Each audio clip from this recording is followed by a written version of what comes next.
The video? Awa mga madam, namarayag na sa dakong bana mga madam. Ingana ba ni siya, basta naada na siya pangayoon. Thank you for loving, babe. Thank you for loving. Thank you for support. Tanaw! Ayaw po! Ay, tanaw, tawa yung naong.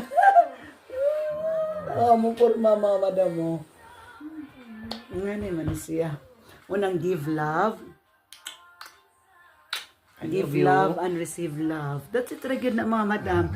Importante mo hatag ka gugma sa imong husband and then mo receive sa ka og gugma gikan niya. So that's it ra gyud na mga madam, give and take so that the relationship is stronger, better, peaceful and always be happy. So ingana ra gyud na ako na lang gipadayon kay gusto ko mga madam nga kanang makahatag og inspiration sa naay mga couple dira kinahanglan jud nga 100% give love, give respect and also always ra gyud mga madam nga atong i-support sa atong husband kung unsay iyang gusto and then kung unsay bati ayaw jud padayon na kay mo na ginaingon mga madam ko i-tolerate nato ang bati mo padayon jud ang bati.